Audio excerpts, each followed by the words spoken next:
Time keeps on leaving and we keep on moving. When do we pass on our wisdom to the youth? My veteran story, lost arts discussions, fireside chats with a bourbon or two. It's time to hear the stories by military veterans. Get yourself ready. It's the Lost Arts Podcast. The Lost Arts with Andrew Cox. We have Michael Cantrell. Mike, how you doing today? I'm doing good, brother. How are you? I'm surviving it, man. I'm excited to hear your story and everything that you going to spread to us and tell us. So let's start at the beginning for you. Where did you grow up? And then kind of what led you into the military service?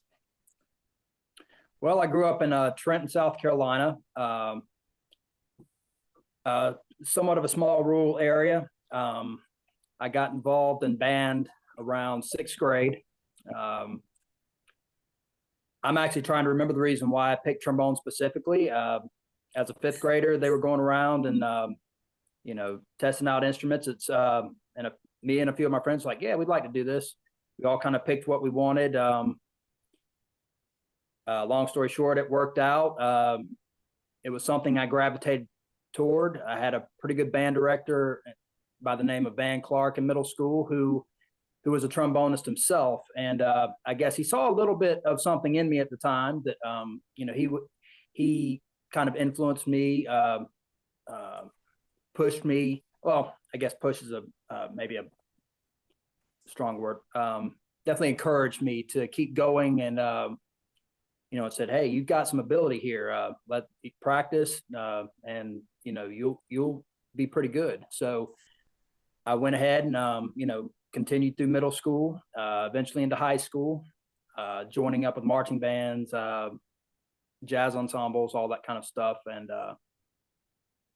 eventually, where it kind of went with the military service, I wasn't the best student. In general, I was a C student. I like to get through school, all that kind of stuff. But, I didn't like homework. I didn't like studying per se.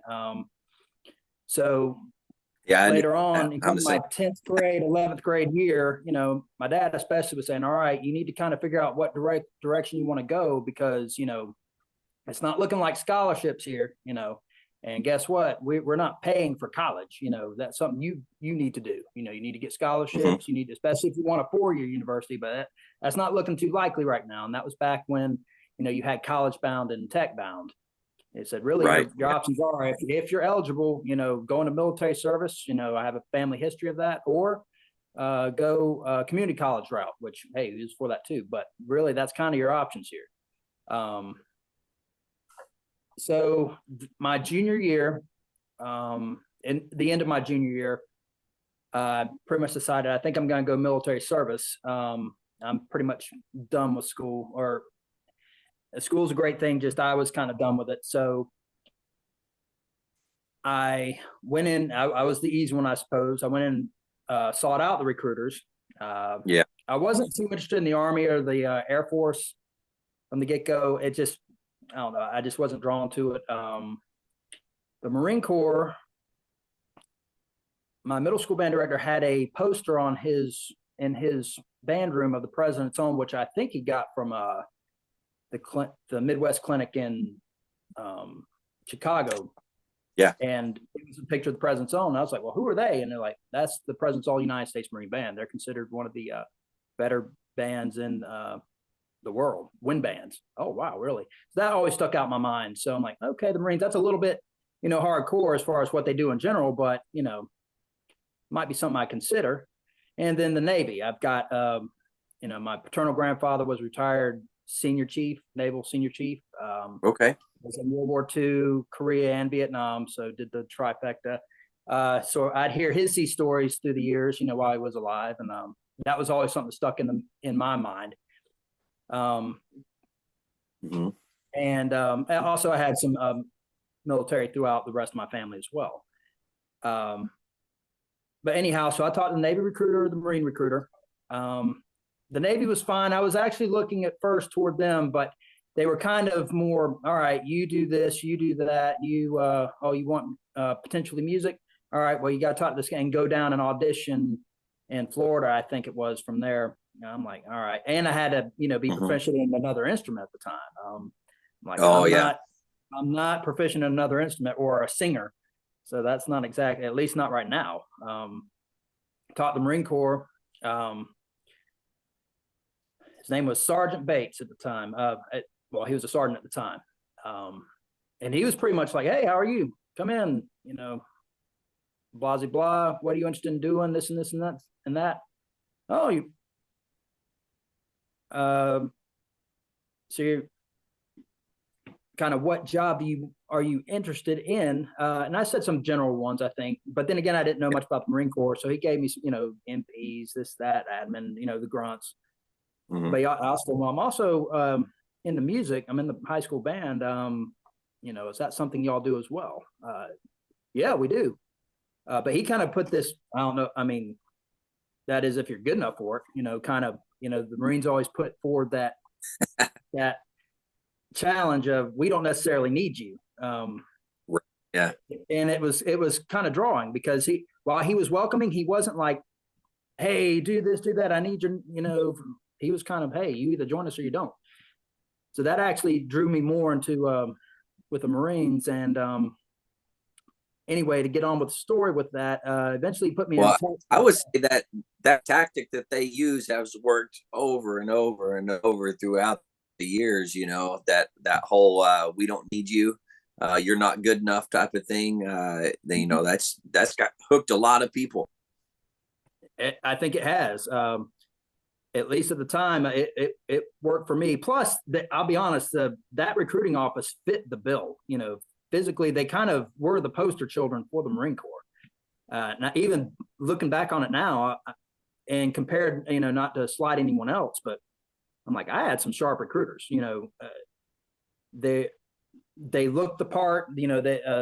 Physical fitness, all that kind of stuff. They were definitely those guys. So the salesman, plus their salesmanship was good. They weren't too pushy. They weren't too, to the point to where they were aggravating. Right. So anyhow, he put me in contact with a man by Staff Sergeant Mitch Martin. So we got on the phone.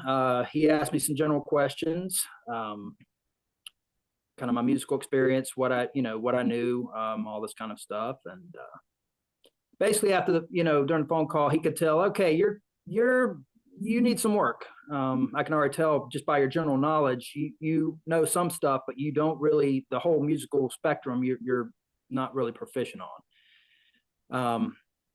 But he told me, tell you what, I can work with you on that. You got, you're in the summer of after your junior year, going into your senior year, but you need to make a commitment to the Marine Corps, though. We're Marines first and foremost. Doesn't matter what we do. That's one thing that is first and foremost. So I'm like, oh, okay. So I enlist initially, open contract, kind of risky.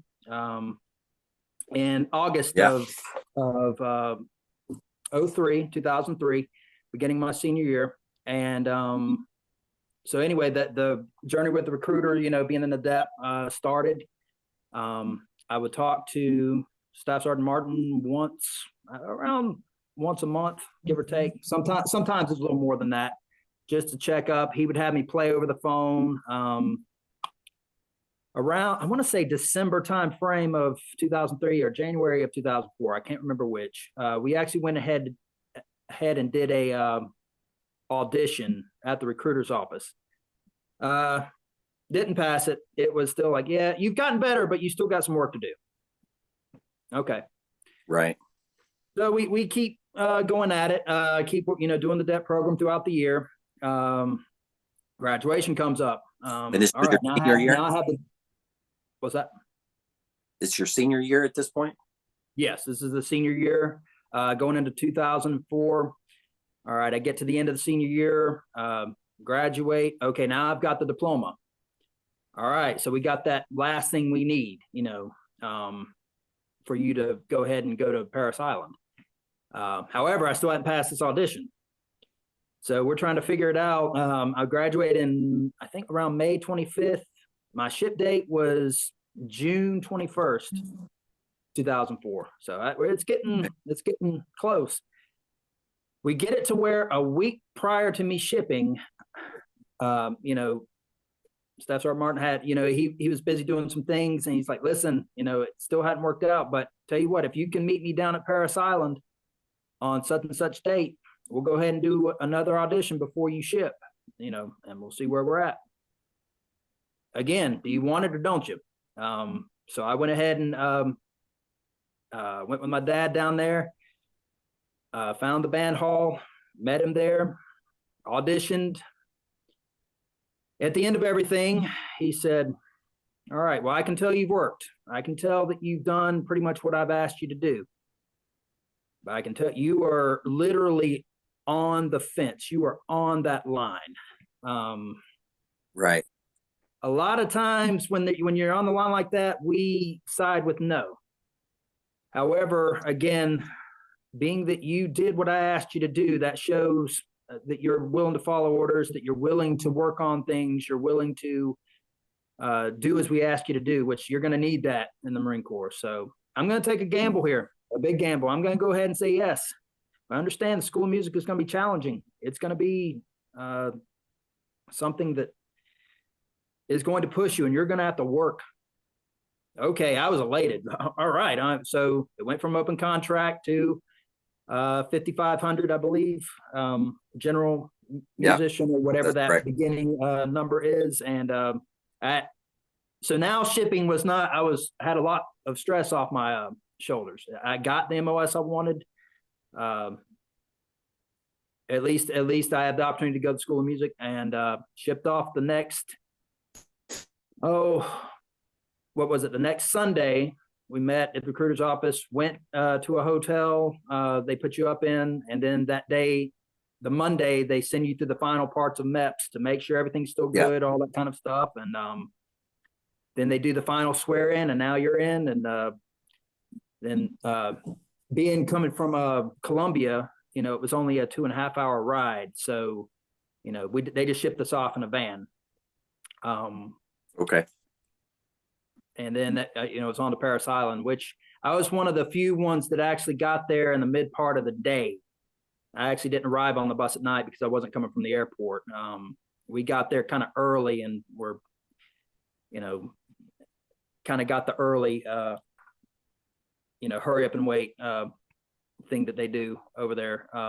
And I even to this day, I don't remember what rooms we were in. Your head was down a lot to where you couldn't see anything. Then it was right this, right that, because it screamed at. So that first day was kind of different because we were in holding longer than a lot of them because we weren't coming in the middle of the night. So they had to find some stuff to do with us and also keep us on our toes. Did you still do the whole yellow footprints and all that type of stuff? We did. I said for the ones that were in the van, I think we had one female with us. It wasn't very big. I think it was only maybe 3 to 4 ranks deep.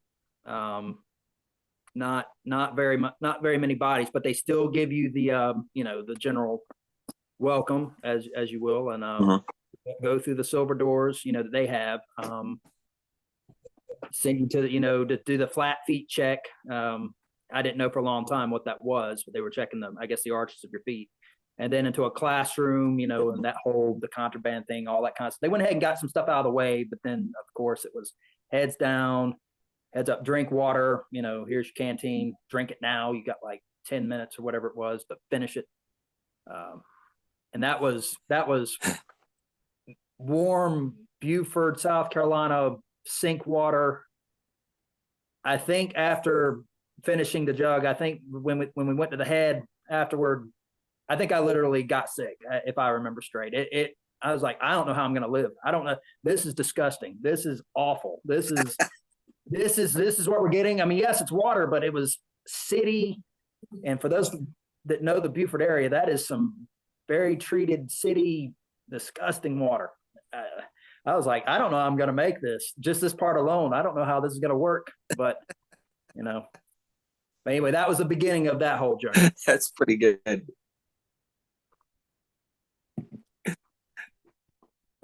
So okay, so you're there, and you got your water. It's a bad idea. I'm not gonna make it. That's All right, pretty so funny. so it goes through that part. That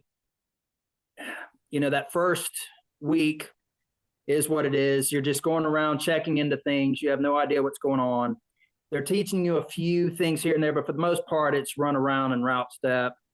You're disoriented as can be. You don't know which building's which. Eventually, you do that long sea bag drag to your actual squad base from the receiving barracks. But again, you don't know where nothing makes sense. You're not oriented. Everything just kind of blends in with each other. And I think we had, if I remember straight, we had 2 receiving drill instructors, kind of, and they'd swap off as needed. We had no clue who was going to be on deck at what time. But anyhow, that was that whole thing that receiving is, which is just shout at you, scream at you. And mostly because you don't know anything yet. That's the whole point. I don't know how to request to use the bathroom yet. I don't know how to request to even talk to you yet. It's really actually easy once you get all that stuff down. That's the easiest part. But at the time, to me, even today, I was like, that was one of the hardest parts thinking about it, just because you were so, that first 24 hours, you're up the whole time. Not to mention that I got there earlier. And you just don't know which way is up and down. It's one big, everything just kind of clashing together. That's where you have, luckily this did not happen to me. Although sometimes I thought it might have. You'd have the recruit that actually pees their pants because they can't request to use the bathroom, correctly. And right. they're terrified to ask again because they asked wrong, and eventually they're standing on line, and all of a sudden there it is, right in front of them. Then they get destroyed for that. What in the world's wrong with you? You're a grown adult, blah, blah, blah, blah, blah. But looking back on it, it's like, yeah, I know why, because that was just they were eventually going to let you go, but they were going to make you say it right. Even if you had to ask 10 times, you got to say it right. That's right. Yeah, very true. So, what day did you say you arrived? June the 21st of 2004. That was a Monday. Okay. And then you picked up on Friday. So all week you're doing in all the in briefs and all that type of stuff. And then you had your pickup on Friday, what they call Black Friday, right? And what company was it? This was Fox Company, 2nd Battalion, Platoon 2080. Actually, now I could be misremembering this. I think we actually picked up on Saturday at the time. Really? Okay. Yeah, we did. Now, again, maybe I was just disoriented and thought it was Saturday. But if I got the days right, we actually did the initial, the IST and pickup on Saturday. And I'm thinking that's possible. Now, I don't think they do that anymore, but at that time, I'm thinking that was a Saturday. Now, whether that was the norm or maybe if for some reason we had to do that, I don't know. But Saturday is what sticks up in my mind about picking up, because the very next day was Sunday. It was church day, but I don't think we didn't go or something that first day. We had a lot of admin stuff to take care of. So we really didn't get the normal Sunday treatment, that second forming day, I guess it was called. I remember, so my permanent team, but whether I'm misremembering or it was Saturday, the drill instructor's name or senior drill instructor, Gunnery Sergeant Lance Rice, the second hat, which I think we called it the heavy. It was a heavy on the East Coast. Was a guy named by the name of Staff Sergeant Alvin Thompson. He was definitely the brains of the whole group, the one that actually had a lot of know-how. But sometimes his way of imparting it was a little different. Then, of course, our kill hat, Staff Sergeant William Kelly. So we had a 3-man team to start with. Okay. And they were, looking back on it, they were actually fairly, I mean, they were all staff and COs, of course, but they had more of a senior, not a very senior staff and CO, but they weren't brand new at it. While they would do their thing as the drill instructors and the senior drill instructor, I remember that they knew how to balance that line, if you know what I mean. They didn't push that envelope too far to where it would ruin their careers. I think they had enough time under them, just as Marines, and in their current ranks, to where they had found out where that threshold is and where not to go. Although my senior was actually still to this day one of the most intimidating individuals I remember. He was just a big guy. I mean, he just a stocky, big dude, and naturally intense. It didn't come across fake or whatever. He was one of those naturally intense individuals. And of course, the other ones I would say were more standard as far as how they ran business. But so anyhow, to kind of go on from there, the normal first phase thing, nothing really special at that point. One of my biggest struggles early on, and probably throughout recruit training, was, it's not that I didn't know how to do the stuff, but I don't work well moving that quickly. I start fumbling with stuff. Even if in your brain you know how to do something, moving at the pace they want to move, it was always kind of, I'm tripping over this. My hands aren't working this correctly, and this and that, and all of a sudden your brain starts going haywire, and just things that I guess are difficult for quite a few recruits actually. But that was my struggle. I didn't have a problem with the authority. I grew up with in a somewhat more of an older school household that, hey, listen, you do what your parents tell you, because number one, they know better, but two, that's just what you do. There's no questioning, there's no arguing, there's no, at the end, you do what you're told to do. And we were taught yes sir, no sir, yes ma'am, no ma'am, growing up. So that part, as far as recruit training, was not hard. I'm like, okay, I'm getting yelled at. That's fine. But it was constantly trying to do things in a timely manner that, the senior and the drill instructors wanted done. That was one of my struggles throughout that. But then, of course, you get into the actual training portion, the PT, the drill. While it was a little different learning rifle drill, marching wasn't much of an issue, because, once I figured out the Marine Corps way to do it, it was all right. Well, marching's what I've done for a number of years. So, Now I can't embellish too much, because I had a platoon mate that might watch your channel here that they could come on and say, nah, I remember him. No, this is what really happened. And he said he's a band officer at San Diego now. So I've got to be a little honest about the whole experience. It's all good. That gentleman was a squad leader, by the way. He ain't gonna say nothing. But anyhow, we get to the point where, and you might remember during your time as a drill instructor doing this, the senior gets around. All right. He had the information. I know he had to, but he asked us, what MOS are you? I'm such and such. I'm such and such. I'm such and such. Something told me, said, this ain't going to go over well if I tell him I'm in the band. I don't even know. Just something told me this is not going to, there's just that feeling. So they come to me, and I say the number. I actually, for how I remembered the number or whatever that I remembered it, 5,500, sir. What the hell is 5,500? MEOP, sir. I'm trying to use other terms, and hopefully he'll just kind of carry on. No, well, what the hell is that? The band, sir. The band? Really? Huh. So he carried on, blah, blah, blah. And there goes Metzinger. I'm in the band too, sir. Oh, two of you. All right. But then the kill hat later on comes out, and I'm the one who had already skylined myself a time or two, for this reason or that reason, or being a little too slow or whatnot.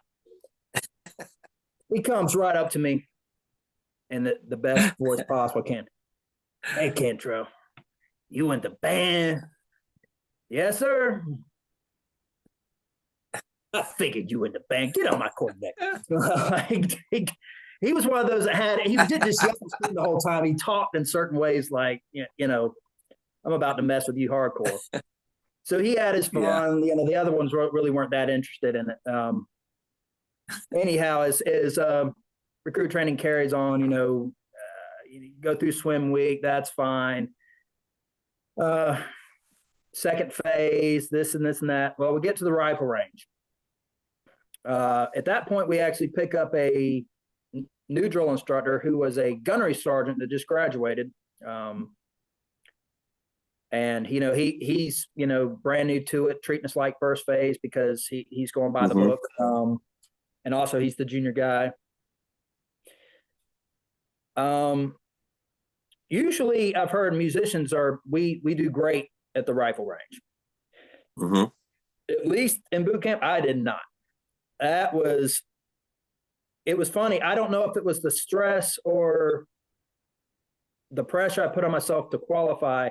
The practice rounds, I don't remember being that bad. I thought they were kind of a qual level. I mean, it's a pizza box, but okay. But when it came to qual day, it was a mess. It was awful. Now I remember my senior like, what in the world? You're gonna unk. You were literally going to. I don't even know what score you're gonna get. This is gonna be, and whatever score it was pretty pitiful at the end. The rapid fire you shouldn't have rounds out in the rapid fire. There was rounds in the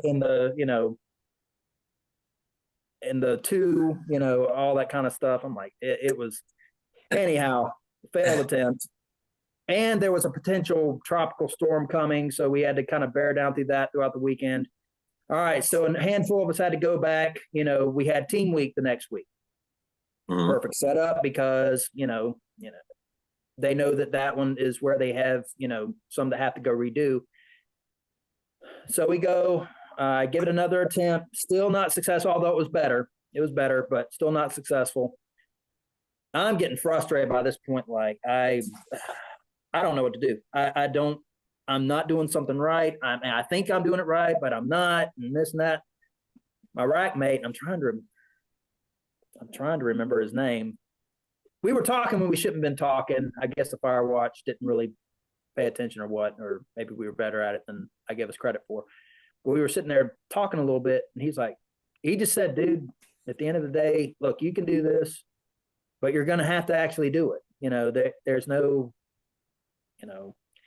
you're going to have to somehow relax, somehow put yourself in your happy place, just pretend no one else is around and just shoot. Okay, yeah, easier said than done, but yeah, that's pretty much it. Well, I guess what he said worked because the next day it went by much, but I'm trying to remember what that minimum score was at the time. It was 210 or whatever it was for marksman. Anyhow, I think I got like a 214. Yeah, I'll be honest. Something like that. It's been a while. I know they changed up all that through the years. But it was about 5-6 points over. Right. It was about 5 or 6 points over. Okay. All right. That weight's off my shoulders. But if I remember correctly, the junior hat, the senior actually came out and said, all right, we got so and so the pass. Good job. You're kind of, well, how he said it. Good. You didn't fail, whatever. The junior hat comes out. It's like, hey, you. Senior drill instructor made a mistake. Nope, y'all failed again. Y'all failed again. Go ahead and pack your stuff. What? Because there was going to be like one more attempt, and then that was it. We were dropped. Yeah. I'm sitting here like, what in the world? What? but it was good down there. He even, kind of, senior comes out and it's like, Cantrell, what the hell are you doing? Sir, Gunner Sardelli told me, I said it all wrong by this point because I'm a little upset. And he's like, what, who said, no, just kind of like, he went in the office. All of a sudden he comes out, I said it incorrectly, then he I get slayed there and then, and really all he was doing was just messing with me, and he was messing with the other guy too, it was just, Yeah. So that's all that was about. But yes, it was a pass. That was just him doing that whole thing. But what was funny, actually on the range as well. But anyway, continuing, one of the things I guess the word got around about being in the band throughout the company, or at least the series. And my third hat now comes around with one of the drill instructors from 2081. I guess he thought the idea of being in that was hilarious. He was a sergeant. And in the best voice I can do or remember, hey, you a flute player? I'm like, no, sir. This recruit plays trombone, sir. I'm like, you a flute player? You gonna be my flute player? Kind of, hey, go ahead and play my flute. What? Kind of, what do I do with that?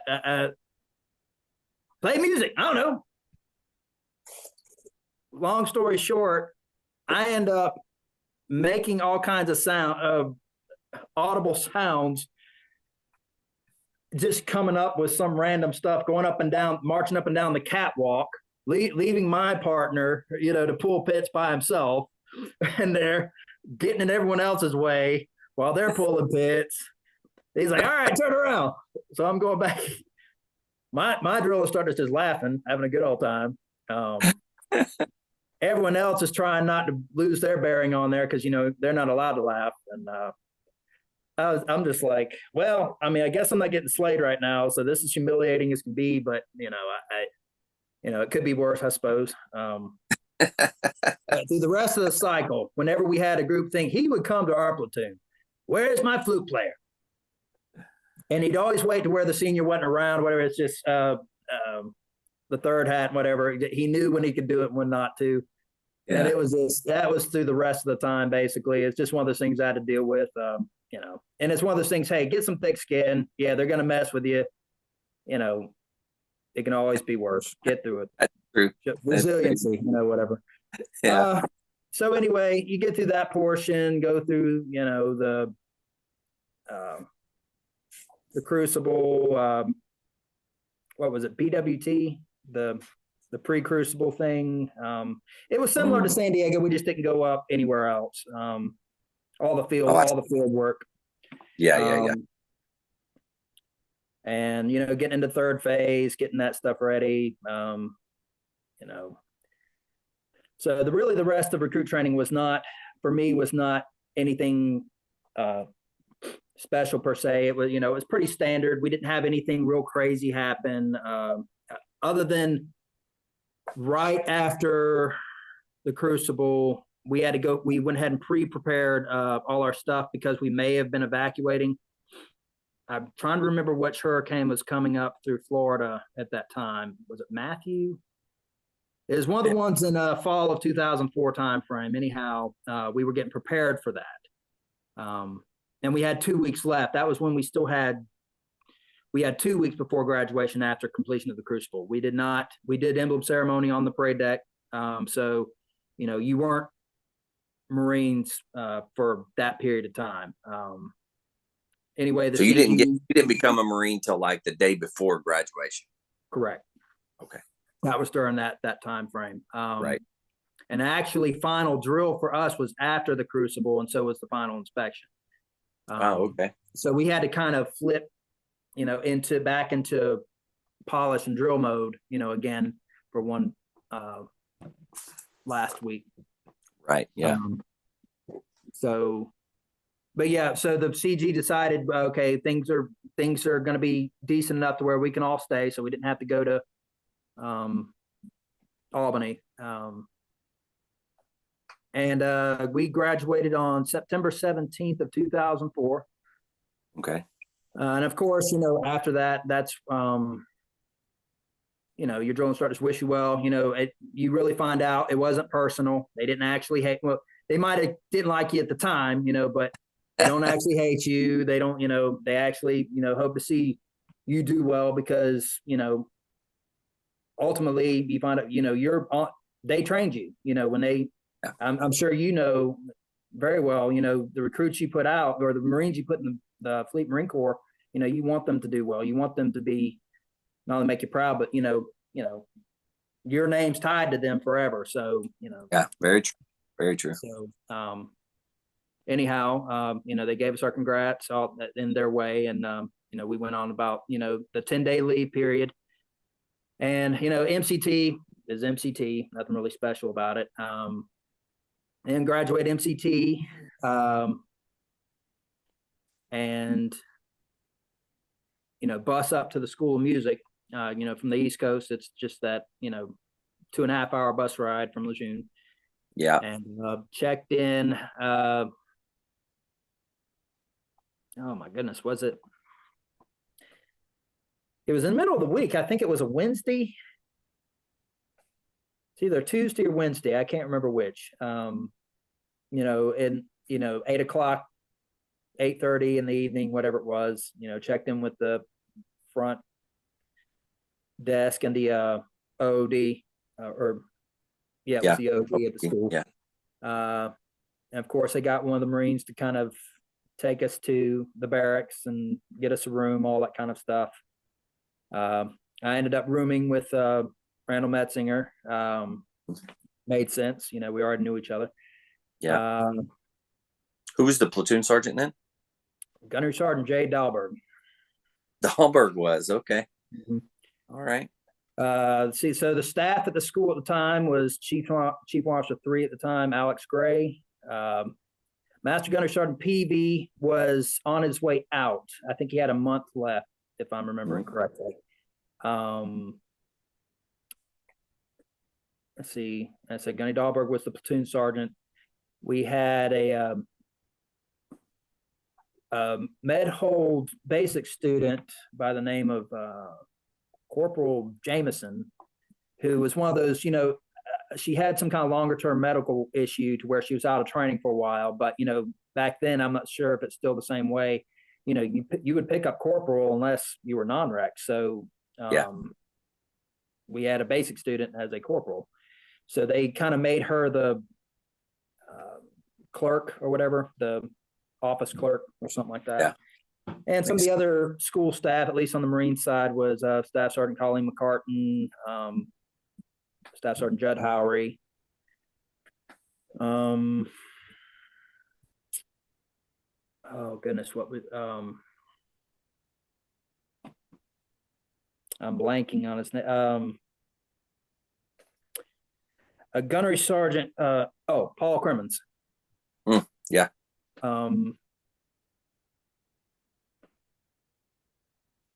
Who was your trombone instructor? His name was Staff Sergeant Tom McTaggart, Army guy. Okay. And you remember at the time it was the Armed Forces School of Music. Yeah, everything was included. We were much more, the Army at that time was still the biggest service as far as numbers, instructors and all that. And speaking of that, so that first week, I think that Friday or that next Monday, we took our initial incoming audition, and I scored a 2.25. Okay. Well, a guy by the name of Sergeant First Class High, French horn instructor, who was the brass head, was the one doing it, and he said, all right, well, to start training, we're really supposed to have a 2-3, but so we'll talk about it. We might go ahead depending on, and go ahead and let you start. Anyhow, long story short, they said, well, we're going to go ahead and start you. You're just going to, again, kind of like I was told, you're going to be a little behind the curve. And of course, you know, I don't know about for other instruments, being a brass instrumentalist, that long off the horn, you know, with the 3 months and then the 4th month with MCT, I was out of all, you know, shape here, you know. Oh yeah. Not to mention I was already like right on That's that line. pretty normal though. That's Yeah. pretty normal here at the schoolhouse. So, but anyhow, like I couldn't really remember some of the basics I had forgotten. We got a little bit of practice time when we were issued the horn, issued all this stuff to go ahead and get started. But you know, a lot of this, I was just trying to get my lips back. Anyhow, we class up not long after that, and I can't remember the whole class numbers. All I know is it was class something 25. So go a few weeks through there, and actually the part I'm struggling with, and this was third deck. Okay. To start with the music theory part. I never really done true music education in that sense, you know, outside of, okay, here's all your major scales, here's your chromatic scale, play them as fast as you can. You know, South Carolina kind of did things a little differently, but I never really had music theory, you know, and ear training and all of that. So that was actually a struggle for me at first. And well, even though it remained a struggle, I eventually got better at it, but, you know, I failed a second test. Well, that triggered an ARB. So had to do that whole little thing. And I remember the command master chief was part of it. I couldn't remember the other members. I was as positive as I could be and said, I think I can do this. I'm just struggling with it a little bit right now, you know, was honest, I thought, but said, look, this is where I'm at. They made the decision. They said, okay, well, we're going to retain you, but we're going to recycle you. Okay. Send you back a little bit to kind of work on this. So recycle kind of back to,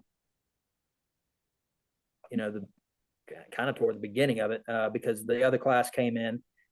Oh, by the way, the instructors in that first class was Staff Sergeant McCartan was the theory instructor, and a guy by the name of Sergeant First Class Lone was the ear training instructor. Then when I moved over to the next class, I want to say actually Dave Kyle was my theory instructor. Lone was still the ear training. Okay. I think. Anyhow, get to the F1, you know, struggling through, through that, but I'm passing. But then the lessons, I'm passing them, but it's still, we got some work to do. First benchmark, second benchmark, I actually passed those. All right, we get to the F1. Do the F1. 245. Again, right. That half a point. Darn it. Trigger another ARB. Okay. This one, again, the command master chief's in. I can't remember the other ones. Okay, this is the second time we've been in here. But I mean, for a different reason, but X, Y, Z. This ain't good. Right.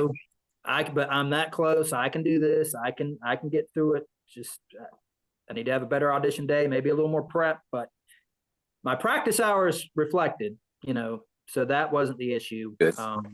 So it was just getting it in the allotted time frame. All right, well, we're going to have another audition. They actually didn't recycle me. They did that makeup audition like 2 weeks from them. Okay. All right, do the makeup audition. Again, 2, 4, 5. I'm just by this point, I don't know what to do. And now this is a third. This is probably they're going to tell me to go find something else to do. Right. Gunny Crimmins kind of said, I'm talking to some people. He said, well, don't give in, kind of just, keep working, be positive in there, kind of whatever, but, be honest, be positive, keep the, don't let your attitude change. So Right. anyhow, going that end of the day, they said, all right, well, we know you're trying, you've got your mandatory practice hours already through the roof, so, Mhm. and you're meeting them. I mean, I don't even know how much more extra you can do at this point. So, but it just, I don't know if this on our side of things is making a lot of much sense. So we're going to go ahead and recommend dismissal. Okay. All right. Thank you for your time. So I go to the LRC that night. I mean, I don't know what else to do at this point. Gunny Mummy's in there, and I talked to him. I really hadn't talked to him much to this point. But it's like, Gunny, this is what I'm facing. I've heard through the grapevine that you're one to talk to when it comes to these types of things, but this is where I sit. This is what I've tried to do. This is X, Y, Z. Okay. Well, here's what I'm going to recommend you do. You write a letter to the commanding officer at School of Music. You tell him that side, because you're not just going to be able to go talk to him in person. So, but you tell him in your words what's going on, because all he's going to see is this paperwork. Okay. So handwritten, he said, I'll even have, so here's how I would word it. And he actually goes with through the letter with me. Okay. He got some information from me, and he kind of helped me word it out. Dear sir, blah, blah, blah, blah, kind of what's going on with me, why I'm, failing it, what this and this and that, respectfully submitted, Lance Corporal Cantrell. So I give Gunny Crimmins that letter to put with the packet. Then it's a waiting game. Then I get called back to his office a few days after that. He says, all right, sit down. Well, your whatever you want to call it, politicking, I think worked. The CO has decided that he's going to retain you, and now you are getting dropped back into training again to I forget what point, but to redo this. Right. Okay, so this is 3. All right, so I go back, get the guts back in the binder for where their starting point and work is. And at this point, it's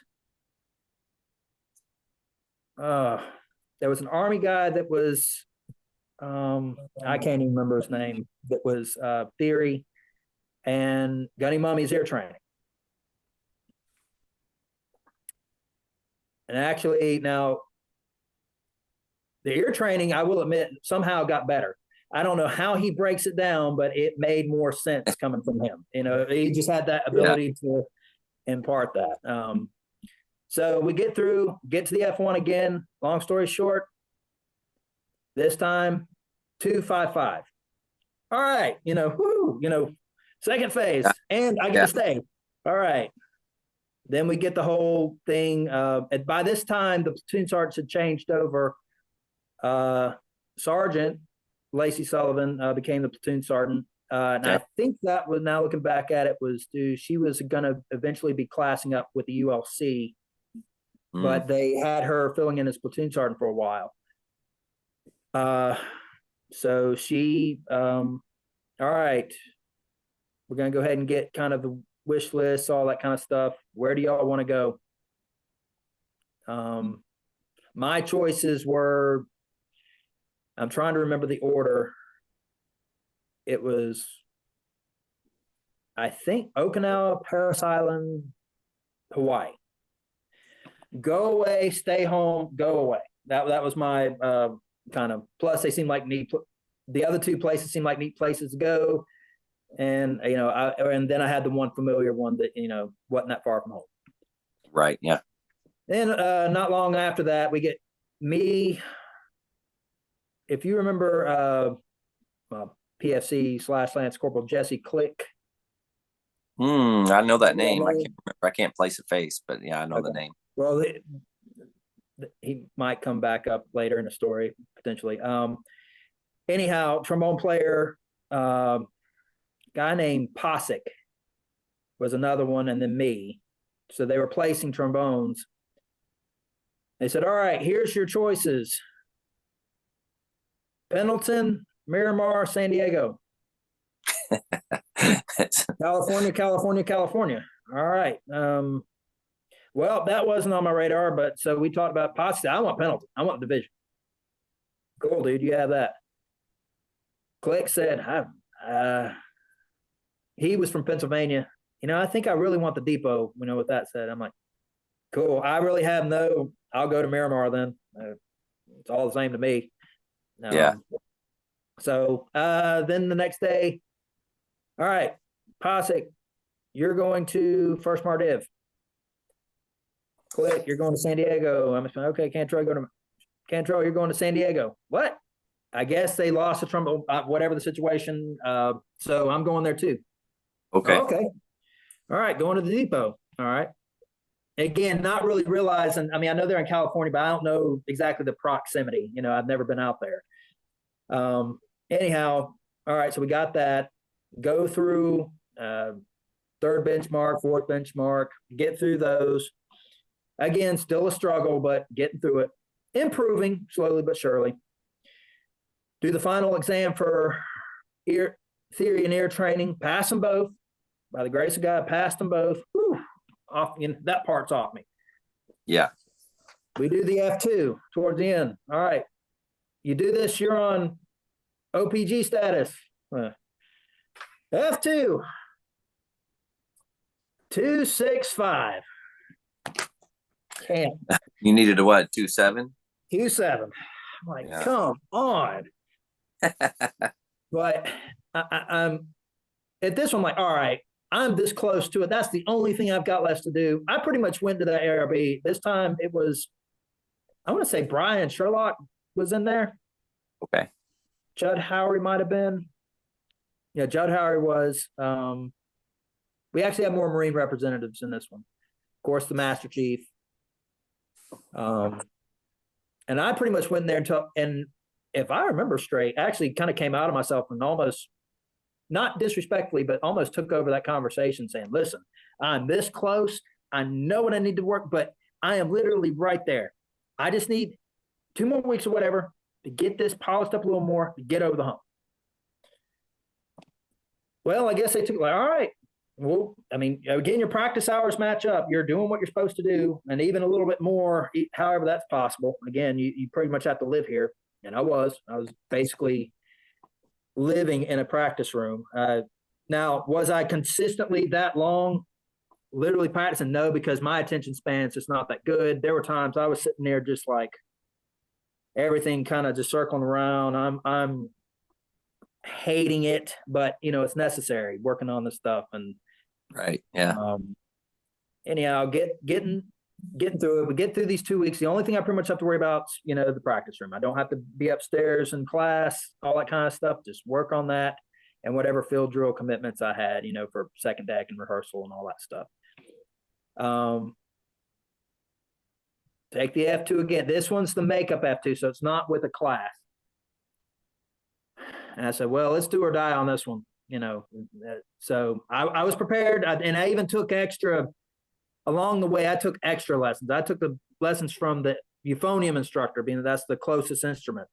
He was much more of a scale guy. He would always harp on those, making sure those are right, making sure those are, he was very, in the intonation of it. Plus, listen to the piece, but he was really a big one on that part of it. I go play for the tuba instructor, pretty much all your low brass guys. Whoever the OOD was that night, hey, would you listen to me? I don't know how much I got out of it, but my thing was, if they at least see me trying and all these people see, then, that's only going to help, plus I'll get something out of it. So true. That's 100%. I tell people that all the time, I just try, go get as much as help and everything else that you can. It's only going to benefit you. And it did. I think it, in the long term, most of these people had seen me, either I've been to them or they've seen me go get some kind of instruction from somebody. And I was told a long time ago, that kind of, sometimes you have to show, kind of like the fit reps.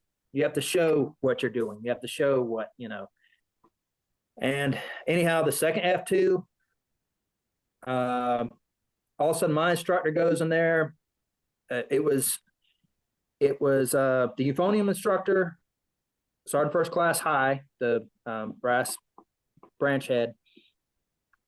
They call my instructor into there. They're going over some stuff.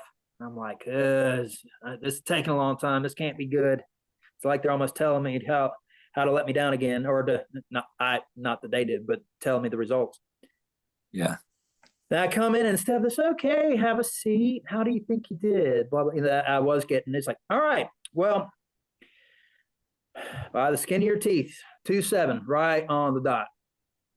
That's all I need to hear. And then they said some other kind of stuff. Congratulations, you made it, blah, blah, blah. Oh, so I'm done. I passed. Sweet, it wasn't even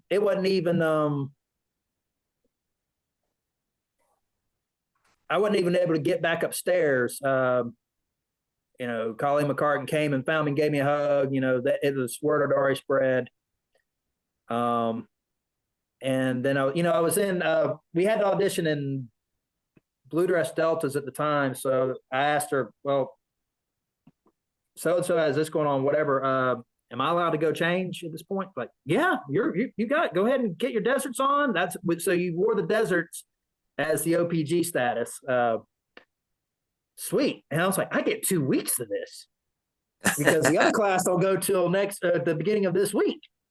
Yeah. Oh, this would be sweet. So I go get them on, come through, go to the detachment office. Gunny Paradis is there. Oh yeah, by the way, he came in around January of that year of 2005. Okay. So I got to the school in late October of 2004. By this point, it's late July of 2005. And Paradis had the Sullivan, I think, was still the platoon sergeant, but I think that she was starting to hand over responsibilities and getting ready for the course. So he was kind of filling in, and he was him and Staff Sergeant Howard were the drum major instructors at the time. So he came out and was like, oh, you already got changed, did you? Okay. Oh, by the way, what did you do? Got any? You have the XO of the school calling up here wanting to see you. Oh, I know. Lieutenant Commander Brian Walden. Okay. I actually know what this is about because I found out earlier that in one of the ARB type meetings, he called me in. He was a training officer at the time, and he found out a little bit about me somehow, and pretty much found out we're from the same hometown, graduated from the same high school, we know the same people, all that stuff. I've just never met him, which was very kind of small world because where I come from, not many people, and that I never knew anybody from my high school that had joined a military band. So anyhow, I was like, all right, he wants to see, I bet I know what this is about. So I go downstairs. I say, Gunny, I don't think this is a bad thing. I'm pretty sure I know what it's about, but I'm not in trouble, I don't think. He's like, okay. So I go downstairs and I go to the quarterdeck. And if you remember the executive hallway, whatever, had those 2 bullets in front of the hallway, Yeah. Almost every new person messed up by walking straight down there and getting yelled at. Obviously, I knew better. I looked at the NCO. I'm supposed to go see the XO. Duty is like, I don't even know what to tell you. I can't remember if it was a soldier or a Marine at the desk. All of a sudden, here comes Staff Sergeant Shields. I said, hey, Staff Sergeant, I was told to report to the XO. The XO? Does Sashman know about this? I'm like, yeah, they're the ones who got the call and sent me. Okay, well, I guess I'll kind of walk you over there, just kind of so it doesn't look crazy. So we walked past the CO's office next to the XO's office. He knocks on the door for me. Said, hey, sir, Lance Corporal Cantrell here to see you. Oh, yeah, tell him to come on in, kind of And then a little powwow, hey, congrats. Hey, I'm glad you finally passed. Because if you didn't, I was about to have your head and kind of, but hey, you did it. You persevered. You got through it. Hey, proud of you. Blah, blah, blah, that whole spiel. Do well, all the kind of stuff. So anyway, go back to the detachment office, and Gunny Paradis says, well, you're the platoon was getting put on phase 1 restriction for everybody due to this and this and that, and someone pulling some shenanigans. But I guess you're now off the restriction, so you're whatever, just don't do anything stupid. Okay, well, I'm the only, but then I got to think, wait a minute, I'm the only Marine in the detachment that can actually wear civvies and go do stuff. Like, I don't have a car. Really, this ain't going to be a whole lot different for me either, So basically, I just wasn't on restriction, but everyone else was. So whatever. We hung out in DMOD, this and this and that. Basically, in the evening time, I just kind of lived by the same thing. I went ahead and turned in my horn as soon as possible. So it's like, okay, I get to put this away for a little bit, at least, and kind of decompress, turn in stuff as soon as I could, and did a little debriefs with whoever throughout the week, and then the next week. But that first week, I was just kind of like, I just kind of took my time. I wasn't in a rush. Kind of hit it harder, with everybody else in the second week. Because some people were even telling me, wait a minute, you still got to, I'll see you some other time. My main thing was just be out of sight, out of mind, do something constructive. It was almost like going back into XDiv or something, during the day. Right. Rather than checking out. So I don't know what currently the school does with that kind of out processing, but that was kind of the deal at the time.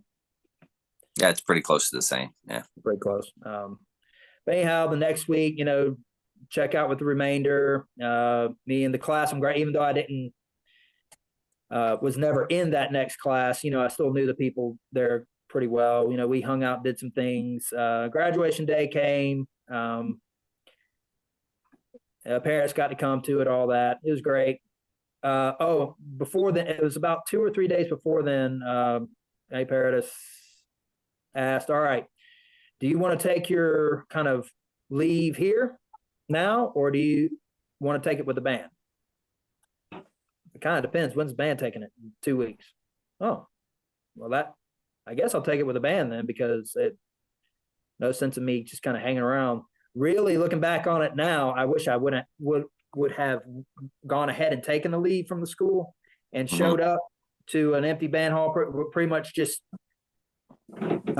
having a lot more of an easy time checking in and getting kind of how things was. But I said, no, I'll go ahead and do it. Go out there. So graduated that day, said my goodbyes, got on a flight, flew out to the West Coast, was there by the evening, and Lance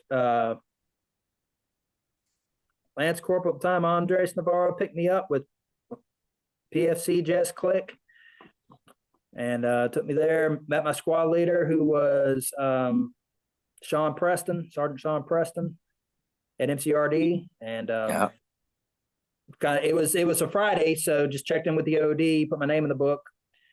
He actually took me to his house because I couldn't get the temporary building that night, I guess the time or whatever it was. So that's interesting. But we did that the next day. And not long after he dropped me off, all right, so you're good. We'll see you Monday. You're checking in. It was a holiday. I'm trying to remember which one it was. And it was around the 1st of August. So that Saturday, Navarro calls me and it's like, hey, are you in the barracks and all that yet? Yeah, I went ahead. I finally got one of those tent rooms. It's like, all right, cool. Well, a lot of us are going to the beach. I can't remember if it was Ocean Beach or whichever one it was. You want to come with? Well, yeah. So got to do that. Got to meet, some of the Marines. They're playing volleyball, all that kind of stuff. Steph Kaler was at the school with me. Saw her again. People some of them you knew, and then a lot of people you didn't. it was surprising because, the beaches here, when it's warm, it's warm. You put on sunscreen. There, it was, what was it, 69 degrees, 72 degrees, comfortable, a bit crisp, but not cold. And oh man, this is great. We went somewhere else that night, in which, I didn't know which way was up or down, never been out there. I was still kind of getting used to the place. That next morning, I woke up with the worst sunburn I think I'd ever had. It was terrible because I didn't put on a bit of sunscreen, being out in blue skies that whole day, thinking, "Oh, I'm not hot. Sun's not bad." That's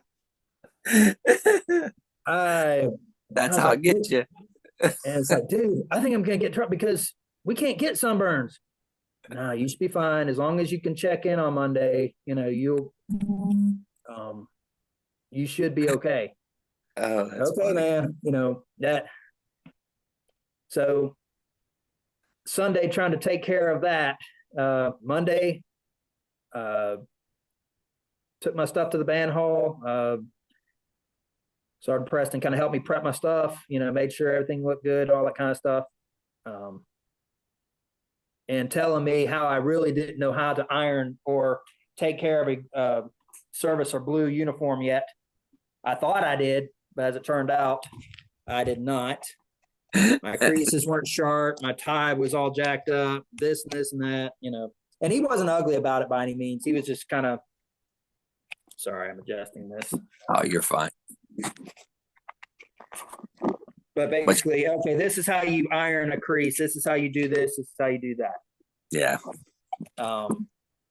A correct way. Yeah. All right.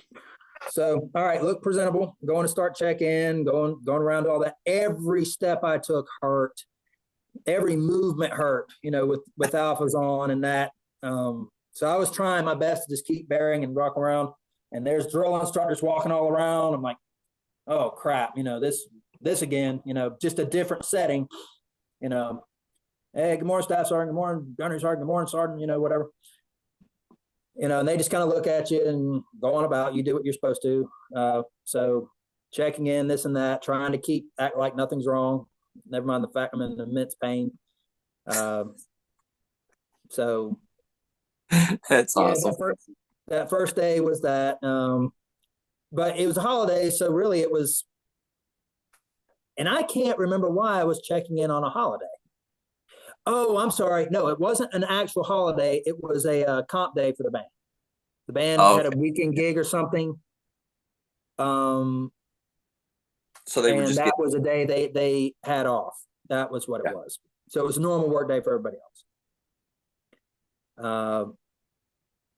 Anyway, did that, got the general check-in done for that part. Then started the next day checking in with the band. After that day company, I think we had to go to the generals for G3 or something. And of course what was the admin building at the depot called? Yeah, I have no idea. I don't remember. It's too long ago. I can't remember. CPAC. That's what, because IPAC was a lot of the other ones. That's what it was. Anyhow, so the next day, all right, now the band's there, in muster. Here's, I was in a fire team leader with, of course, Sean Preston, David Crafts, and Navarro. I was technically senior to Navarro at that time. So I was third in the fire team, even though he'd been out there for months.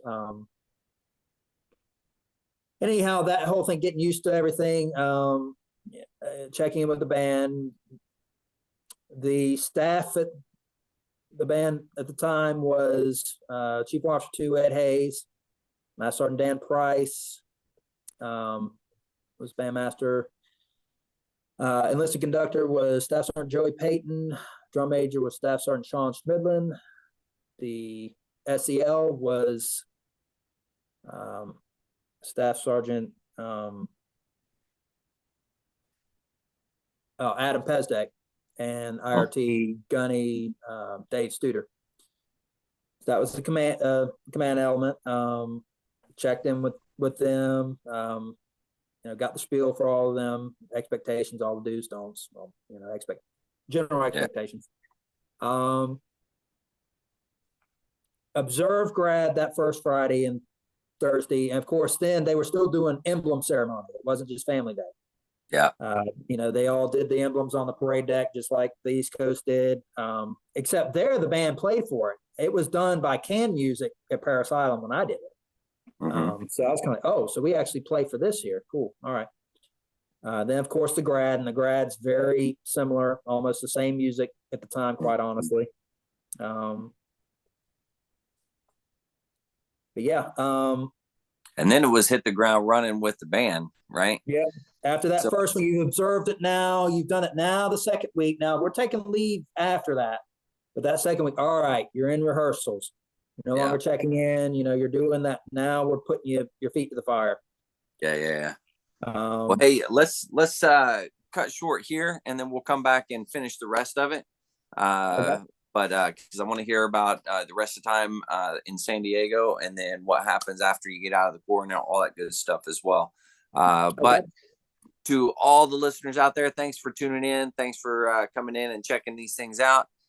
If you're having a rough go and you need some help, need some assistance, anything like that, you can always go to the veteranscrisisline.net. The VA has an incredible website. They have a chat icon that you can click on if you want to chat with somebody. It's all anonymous. You can just tell them anything or just tell them what you feel comfortable telling them. You can also text 838-255. Again, that's 838-255. Or you can dial 988 and then press option 1. And they're going to put you in contact with somebody that's going to be able to help you out. One veteran's life lost is one too many. I care about you. I know Mike Cantrell cares about you. And all the other veterans care about you. So please go and get the help that you need. All right. With that, thanks for tuning in. Stay motivated. Change your